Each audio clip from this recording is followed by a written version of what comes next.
6 meses atrás, eu tava comunicando pra vocês aqui no YouTube aquilo que eu já tinha comunicado alguns meses antes pra minha igreja no Brasil. É o último vídeo no Brasil que gravarei, pelo menos este ano, eu acho, pro 2 Dedos de Teologia. Vocês sabem, tenho comentado isso aqui nos vídeos e nas redes sociais de forma geral, que eu e minha família estamos indo para os Estados Unidos. Eu tinha recebido uma oportunidade única de ser um pesquisador visitante em um instituto aqui nos Estados Unidos. E que eu queria aproveitar essa oportunidade para melhorar meu inglês, para criar parcerias internacionais e para poder servir nos Estados Unidos com o conhecimento que eu adquiri enquanto pesquisava sobre população de rua aí no Brasil. Quando eu comuniquei isso para minha igreja e também para vocês aqui na internet, eu fiz uma promessa muito séria. É um projeto de 6 meses, eu tô indo com data para voltar, eu não tenho qualquer pretensão de ficar morando nos Estados Unidos. Quando eu fiz essa promessa, eu fiz com muita seriedade, mas eu ia estar mentindo e mentindo muito se eu não disser que nos primeiros meses aqui nos Estados Unidos eu não repensei essa promessa. Eu e a minha esposa, a gente chegou a conversar uma vez, a gente dizendo um pro outro que antes dava raiva ver muito americano agindo como se eles vivessem no melhor país do mundo. E é meio humilhante descobrir que eles provavelmente têm razão.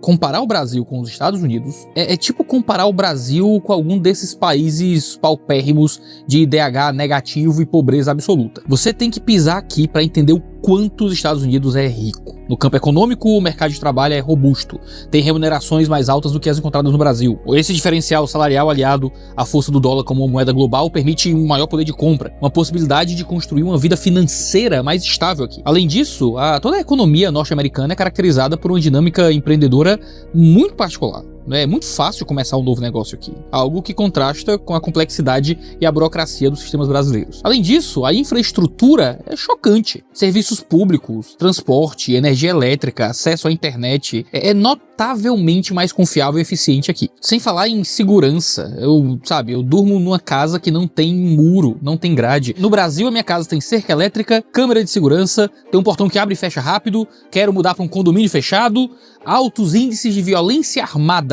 E aqui você tem um ambiente significativamente mais seguro. Se você pegar os dados de morte por arma de fogo e tudo mais, é incomparável o Brasil com os Estados Unidos. A educação é outro campo em que os Estados Unidos sobressai. As melhores universidades do mundo estão aqui, recursos abundantes para pesquisa, sem falar do ambiente religioso. Você tem igrejas riquíssimas. A igreja aqui é muito afetada pela disponibilidade de bens e de recursos fáceis e baratos. A oferta de lazer é um país que não é um estado de bem-estar social, é um país liberal, onde eu e minha família temos mais acesso a recursos públicos do que no Brasil, com parques, praças, sabe? O imposto pago aqui é menor e a devolutiva desse imposto pra gente é maior, sabe? Os Estados Unidos é maluquice esse país. Qualquer igrejinha com 30 membros tem um prédio lindo, gigante, com um orçamento enorme pros padrões brasileiros. Ser pastor aqui não tem comparação com a realidade de ser um pastor do Brasil. Então, no meio desse encantamento com a vida dos sonhos nesse grande país de oportunidades, algumas chances apareceram para eu continuar morando nos Estados Unidos se eu quisesse.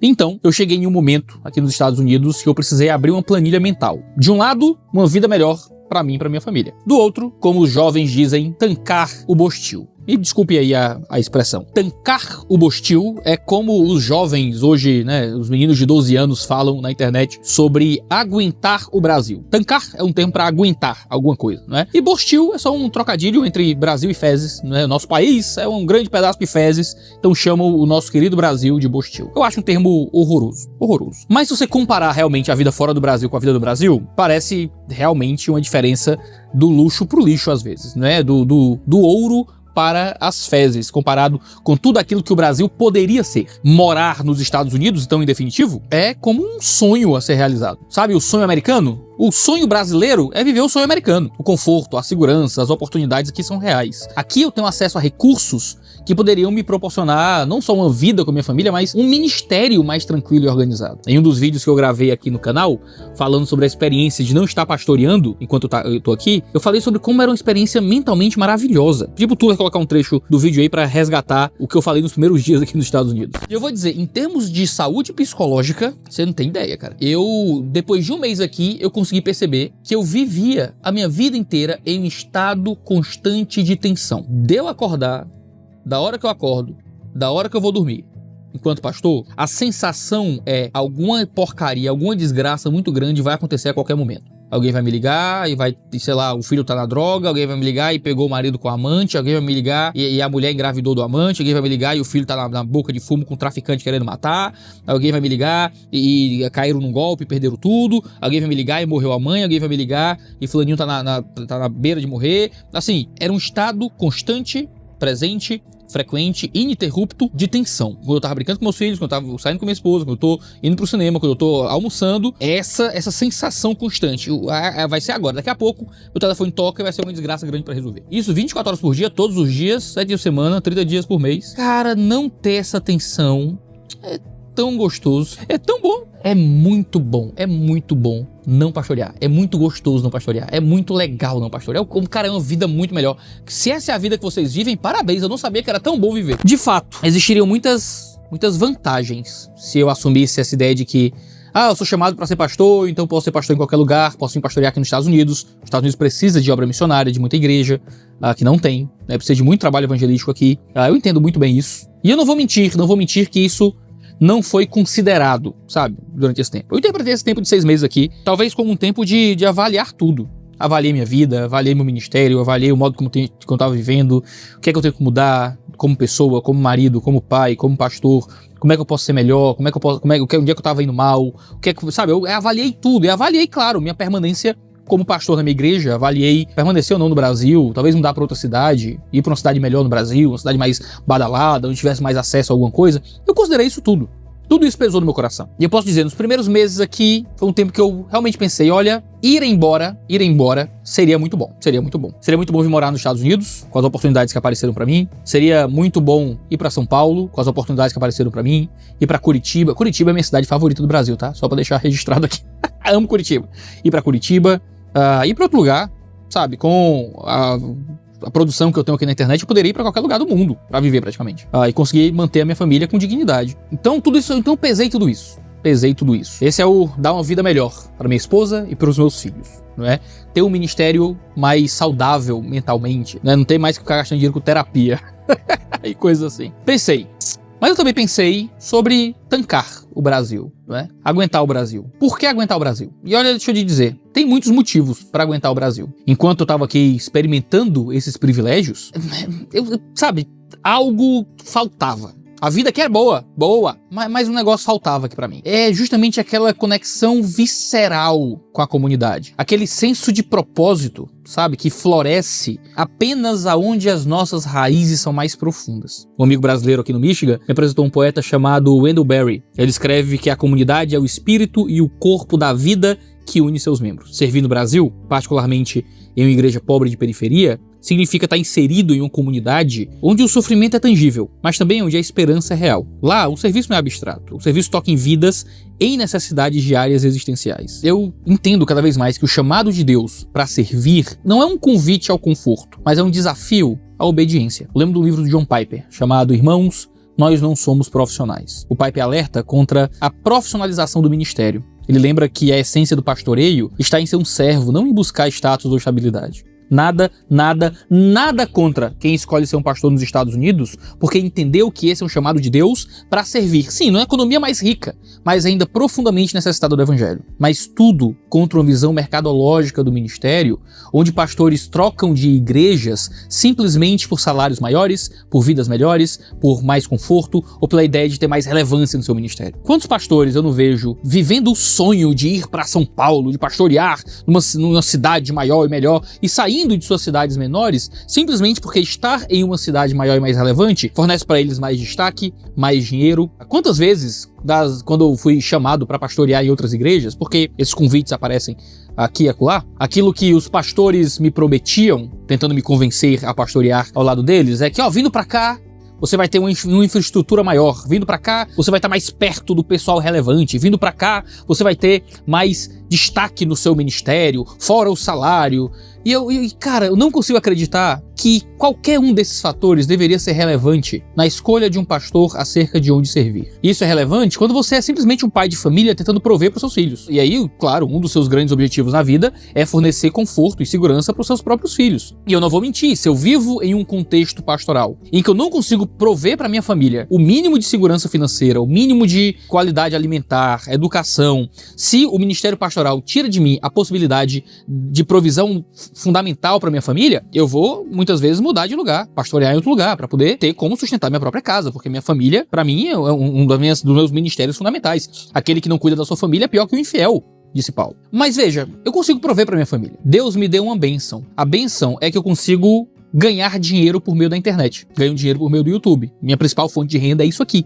É falar para vocês. Aí, enquanto eu falo para vocês, eu divulgo uma marca, uma coisa que ia colar, e hoje, o que a minha igreja me paga é 10% da minha receita. Eu posso dar o meu salário de dízimo, se eu quisesse. Se fosse o dízimo da empresa, digamos assim. Claro, mesmo tendo gastos altos aqui no 2G Teologia, eu poderia viver sem o salário da minha igreja, sem o dinheiro que a minha igreja me paga. Isso é maravilhoso, porque eu posso ser um cara com relevância nacional, eu posso ser um cara famoso na internet, que fala pra muita gente, que é convidado por igrejas maiores em estados mais ricos, em lugares com IDH maior, e eu não preciso disso financeiramente. Financeiramente, eu não preciso ir pra outro lugar. Então por que é que eu iria sair da minha igreja na periferia simplesmente para procurar uma vida melhor? Deus já me deu a bênção de conseguir dar uma vida digna para minha família, mesmo que minha igreja não possa me pagar um salário digno às vezes. Isso é maravilhoso. Quantas vezes eu, na minha própria igreja, na Manaim, em momentos diferentes do que a gente vive agora, porque hoje as coisas estão muito melhores lá, mas quantas vezes a igreja não tinha o dinheiro para pagar o meu salário, e que o salário ficava atrasado, e que o tesoureiro me dizia: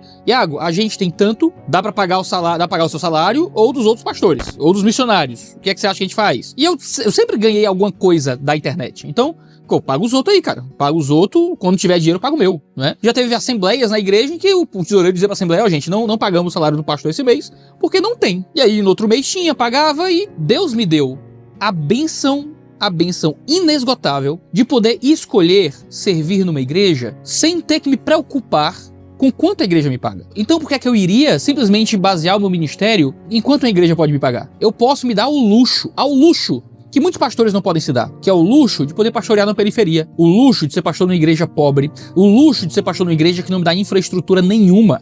Tá, mano, aí não me dá infraestrutura nenhuma. Eu não tenho um gabinete pastoral na igreja, eu tenho que receber o povo da minha casa ou ir na casa do povo. A gente tem um prédio que metade do telhado cobre os irmãos, outra metade não cobre. A gente tem 2 paredes na igreja, 2 paredes. A gente não conseguiu fazer mais parede, praticamente não tem sala, os banheiros não dão conta, o banheiro feminino é uma vergonha. A gente tá numa rua que o pessoal que visita a igreja é assaltado na esquina. Então, você quer visitar a Manaim? Se prepare, talvez assaltem na esquina, tá? Tome cuidado. Por que que eu vou sair do lugar que eu tô há 10 anos, que eu conheço bem, que eu conheço a cultura, que eu conheço as pessoas, eu sou pastor de uma igreja de 300 pessoas, eu conheço praticamente todo mundo pelo nome, em que o que eu produzo na internet pode me manter como pastor ao ponto de eu poder, sabe, ofertar, comprar coisas pra igreja. Um monte de coisa que tem lá na igreja foi eu que comprei, né, pra que haja o dinheiro que eu ganhei aqui do YouTube, né, que a igreja não teria como comprar muitas vezes. Pra mim, eu interpreto isso como uma bênção, como uma oportunidade vinda de Deus. E aí, às vezes, eu tô viajando pra pregar, e as pessoas me perguntam: como é que é lá a sua igreja? E eu começo a falar como é a minha igreja, né, que a rua da minha igreja é conhecida por aí como...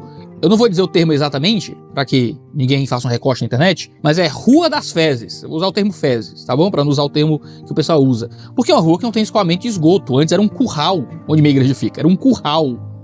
E não tem nenhum escoamento de esgoto. Quando chove, alaga tudo ali. O governo vai lá e não faz nada, sabe? Nossa igreja não tem escoamento de esgoto. Quando chove, pro pessoal entrar na igreja, tem que ser quase de barco, sabe? Aquela propaganda. Os pedestres são como banhistas, né? Lá na minha igreja é assim.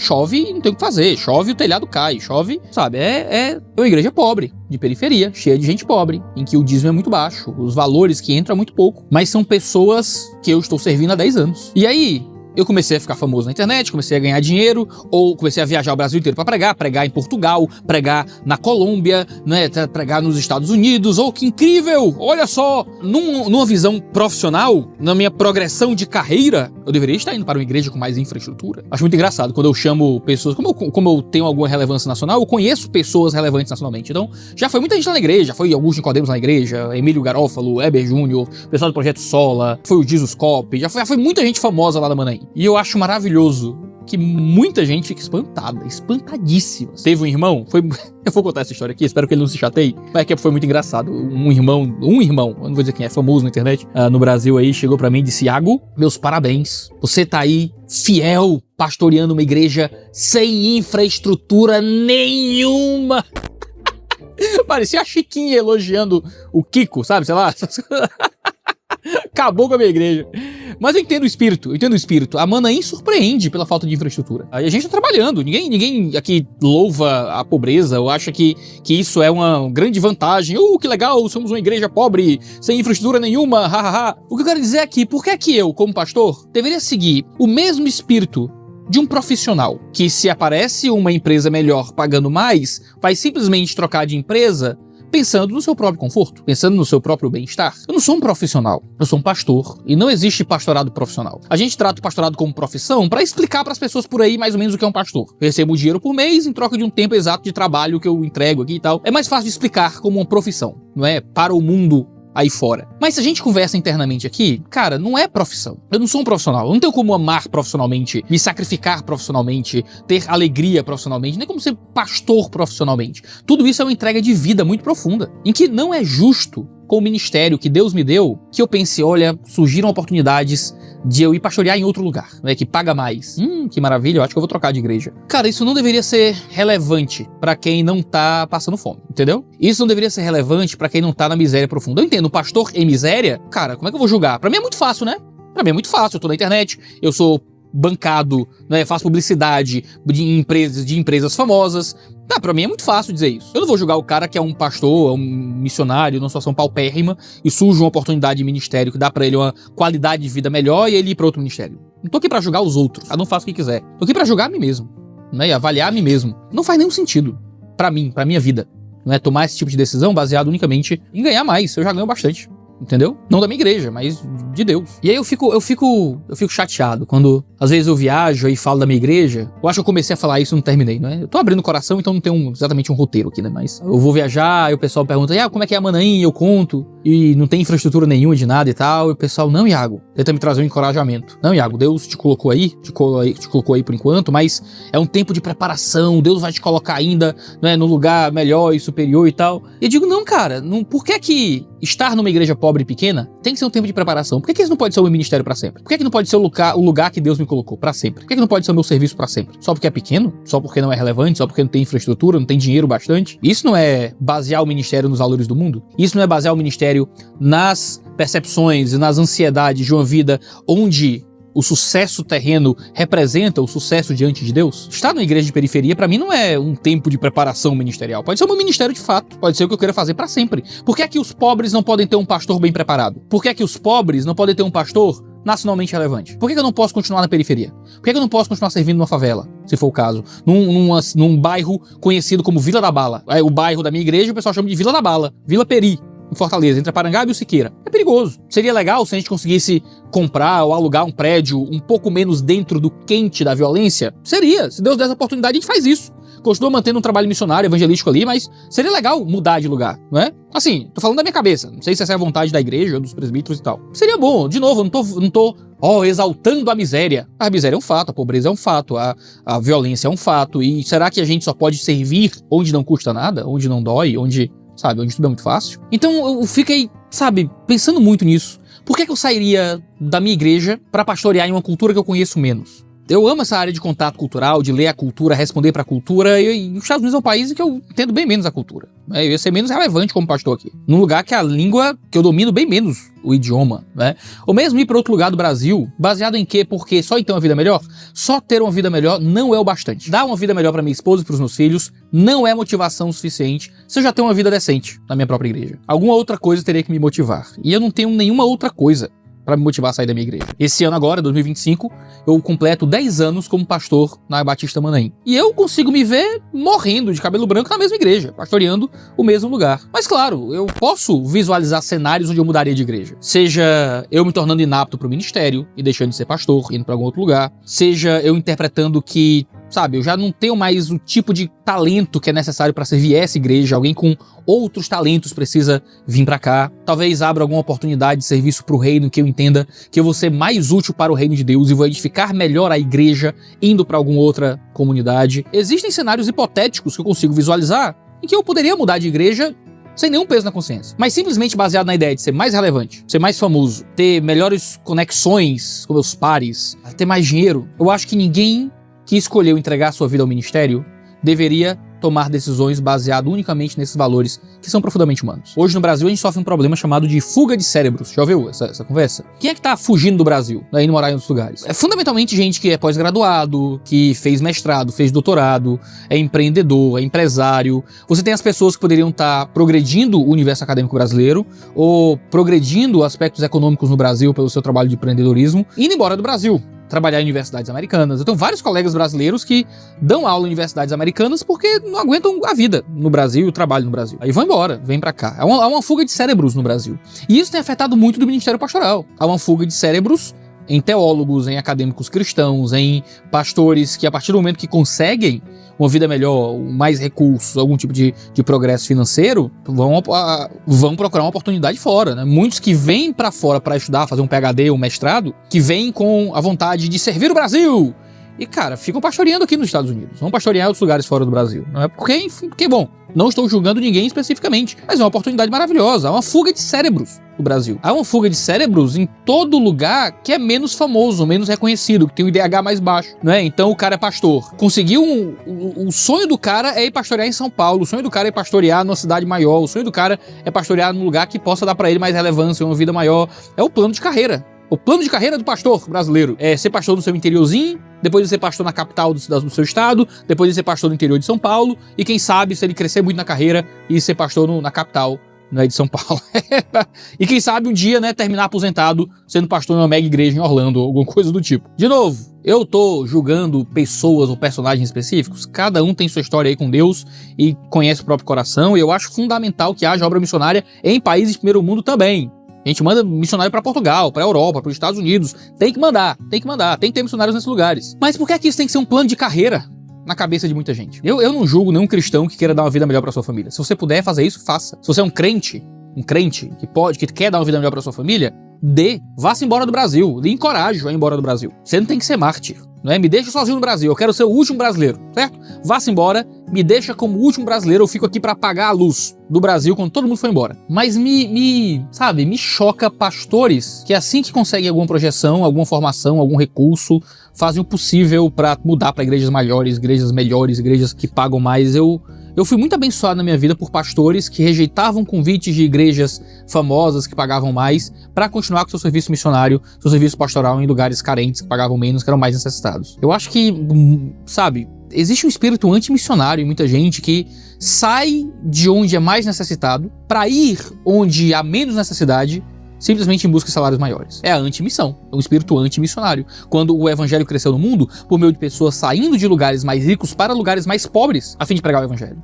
Ora, se eu já estou no lugar mais pobre, por que eu vou ficar saindo de lá para um lugar mais rico e menos necessitado, em troca de um salário maior, sabe? É a antimissão. E Paulo vai dizer que aqueles que acham que o ministério é uma fonte de lucro, estão vivendo o ministério de uma forma que desonra o nome de Deus. Então, se eu vivo o ministério em busca de salários maiores, lugares melhores, cada vez mais, no fim das contas, eu não estou vivendo o ministério como fonte de lucro também? Julgo os neopentecostais, mas estou usando os mesmos valores dinheiristas para basear o meu ministério? Quantos missionários na história do mundo não escolheram ir para países piores, lugares piores, para poder glorificar o nome de Deus e servir quem realmente precisa? Então, por que eu vou sair de um lugar teoricamente pior para um lugar melhor? Simplesmente porque a oportunidade surge. Cara, eu vou ter um céu de glória. Eu vou passar a eternidade em uma nova terra. Eu não preciso viver a ansiedade de achar os melhores lugares do planeta para viver. 2 Coríntios 4 é um dos meus textos favoritos na escritura, que fala sobre o ministério pastoral. Mostra um Paulo que deixa claro que ser um pastor é escolher em si uma operação de morte para que haja nos outros uma operação de vida. Faz sentido, então, como pastor, eu escolher viver uma vida pior do que a vida que eu poderia viver, a fim de ser mais útil em trazer vida para as pessoas à minha volta, para que elas possam ter uma vida melhor do que a vida que elas viveriam. Se não fisicamente, pelo menos espiritualmente. Eu conheci uma vez um missionário que tinha postos, concursado, e comprou uma casa na favela. E escolheu morar na favela, porque ele era pastor na favela. E ele disse, cara, eu não acho honesto pastorear os favelados, pastorear gente muito pobre, enquanto eu moro longe deles. Vivo a vida... Cara, e hoje em dia a gente tem pastor, claro, que não mora nem na cidade em que é a sua igreja. Não consegue, não sabe, não tem tempo pra ninguém mais. É CEO de igreja, muitas vezes, sabe? Tem pastor que não mora no país da igreja que pastoreia e voa de jatinho, sabe? Dessas grandes seitas neopentecostais. Pra mim isso tudo é muito doido, sabe? Muito absurdo. Então, assim, eu escolhi ser um pastor de igreja. Isso significa que eu escolhi que o objetivo máximo da minha vida não vai ser dar uma vida melhor pra minha esposa e pros meus filhos. Eu vou dar uma vida digna pra eles, obviamente. Mas enquanto pastorear uma igreja pobre, uma igreja numa periferia, e um bairro profundamente perigoso, não vai tirar a dignidade da existência da minha família, é só um sacrifício, só não é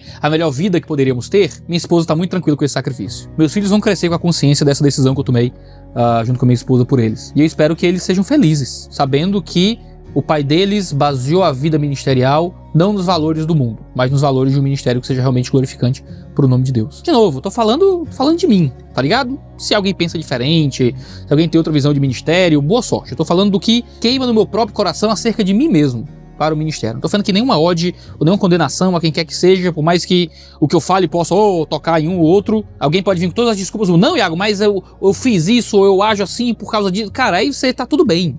Ninguém precisa me odiar por isso, ou tentar se justificar, ou ninguém usa esse vídeo também pra atacar os outros, porque eu não tô falando dos outros, tô falando do que queimou no meu coração durante esses 6 meses aqui, acerca do meu ministério e do que Deus tem falado comigo. Sabe, o Brasil, com todas as suas contradições, ainda é o lugar onde o meu ministério faz mais sentido. Voltar pra periferia significa renunciar ao supérfluo muitas vezes, é abraçar o que é essencial. Não é apenas uma escolha geográfica, é uma resposta a um chamado espiritual, que é ser luz em meio à escuridão, compartilhar o evangelho onde ele é mais necessário, estar no lugar onde eu conheço todo mundo pelo nome. De vez em quando eu tava aqui nos Estados Unidos, eu colocava uma música no meu rádio, que era a música Viral, do Coletivo Candeeiro. Eu dirigia e ficava ouvindo, e a música traz uma mensagem que é muito forte, sabe? É uma música sobre um amor que se propaga em uma necessidade de permanecer fiel às nossas origens. A música fala, se tu é viral, se você é viral, eu sou varal. A ideia é que a gente continua no nosso próprio espaço, no nosso próprio lugar, na nossa própria comunidade, no nosso próprio quintal, ao invés de estar buscando simplesmente estar nos lugares que vai nos viralizar mais, ou o que é que seja. A música fala, nós não tá a fim de sair daqui, desse varal. E cara, pra mim é muito legal tá num ministério que não é viral, sabe? É varal, é roupa pendurada pra secar, é gente comum, é os meus amigos serem os membros da minha igreja, e eu conseguir, no fim de culto, tá andando e perceber que alguém tá um pouco triste, ou que um casamento não tá bem pelo modo como o casal se relaciona. É ter um ministério que, quando eu prego, eu tenho os rostos, as pessoas específicas pra quem eu tô pregando diante dos meus olhos, em que eu consigo não simplesmente ser um pastor, relevante por aí, mas eu sou pastor dessas pessoas, sabe? Eu entendo quem se sente chamado para o ministério. Sou chamado para o ministério pastoral. Eu não consigo me sentir assim, sabe? Eu me sinto chamado para pastorear eles. Eu me sinto chamado para pastorear eles. São essas pessoas que Deus colocou debaixo do meu cuidado, e é para eles que eu exerço o ministério pastoral. Não é uma coisa etérea, sabe, genérica, sou pastor. Cara, eu não sou o pastor, eu sou o pastor deles, sabe, dessas pessoas em específico. E essas pessoas, claro, algumas podem acabar saindo da igreja, indo para outro lugar, outras pessoas novas chegam, a igreja cresce, mas ainda é para essas pessoas que eu olho como o chamado de Deus para minha vida. Eu não sou só pastor de ovelhas, sou pastor de cada um desses CPFs, dessas vidas, desses casamentos. Eu tava lá quando elas estavam doentes, eu tava lá para reconhecer o corpo da mãe, eu tava lá nos velórios, eu tava lá nos nascimentos, eu tava lá nos batismos, sabe? É uma outra parada, é uma outra história, é um ministério que não é simplesmente uma profissão, sabe? É uma vida dedicada a essas pessoas em particular. E eu não consigo achar hoje nenhuma justiça em abandonar essas pessoas em nome de achar um lugar melhor pra viver. Eu prefiro ser varal. Eu prefiro ser varal, ser o local onde essa galera sabe, estica suas roupas pra secar no sol, do que viver em busca desse viral, como uma coisa, sabe, tão boba, tão fútil, muitas vezes. Eu acho importante a gente permanecer fiel às nossas raízes. A nossa missão não é escapar, a nossa missão é transformar o lugar onde Deus nos colocou também. É ali que eu fui plantado, é ali que eu conheço. É ali que eu acho que eu devo florescer em amor e serviço. Então, pra mim, escolher o Brasil, escolher tancar o Brasil, é escolher caminhar no terreno mais difícil, mais fértil. É no Brasil que eu vejo rostos familiares, ouço histórias que clamam por esperança e testemunho. É lá que eu vejo a força da fé florescendo na vida de tanta gente, sabe? O trabalho na periferia não é apenas uma missão pra mim, é uma troca. Eu compartilho o evangelho e recebo a riqueza da cultura, da resiliência, da autenticidade de pessoas comuns que vivem sua vida pra Deus. Eu escolho aguentar o Brasil Porque eu acredito que a transformação muitas vezes começa onde a gente está, e a gente é muitas vezes mais relevante onde Deus nos colocou. O Wendell Berry falou também uma vez que você não pode salvar o mundo sem amar um lugar específico. A minha escolha não é sobre heroísmo, é sobre obediência, é sobre acreditar que Deus tem um plano para mim.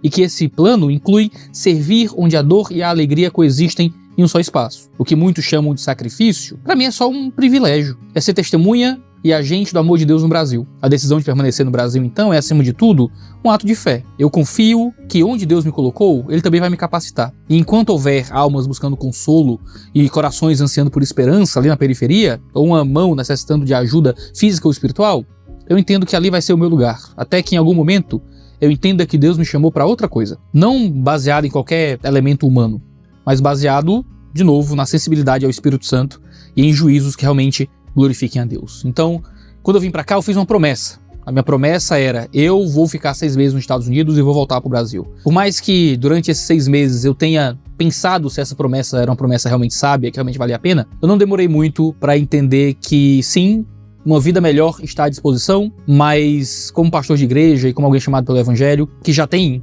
uma vida muito digna aí no Brasil, eu não preciso aproveitar todas as boas oportunidades que aparecem na minha vida, se essas boas oportunidades significam rejeitar aquilo que eu acredito que é o principal chamado de Deus hoje para minha família. Então, por mais que algumas pessoas não acreditem, mais que algumas pessoas tenham ficado bem assustadas de eu querer voltar pro Brasil, gente que até agora tá dizendo, Iago não volta nem a pau, o Iago não volta nem a pau pro Brasil, não tem nem perigo. Bom, se não tem nem perigo, encontro vocês já, em solo brasileiro, tá bom?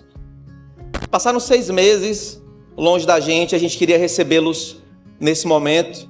Pastor Iago, Isa, passaram 6 meses nos Estados Unidos. Então feche seus olhos, tenda sua mão direita para cá e vamos orar por eles, recebendo eles com oração, tá? Deus, obrigado pelo pastor Iago, obrigado pela Isa, obrigado pela Cat, obrigado pelo B, obrigado pelo Senhor ter levado eles em segurança, ter ensinado eles lá.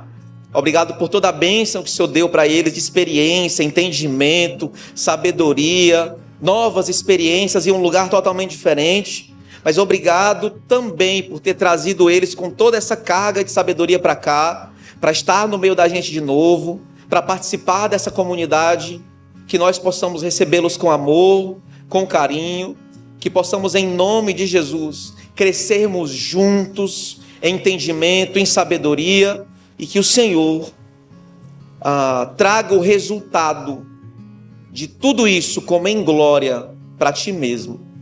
Que a gente possa se confraternizar e se alegrar com o retorno dessa família amada, mas sobretudo que possamos arregaçar as mangas e trabalhar para o Teu reino, olhando para o Senhor, focados nas coisas que estão dos céus, tendo o Senhor como nosso alimento, tendo o pão do céu como aquele que nos alimenta, tendo o Senhor, o Cristo, como foco, e que essa igreja cresça, amadureça, que essa igreja aumente na medida em que o Senhor quer, mas que sempre, em todo momento, o Senhor seja o foco.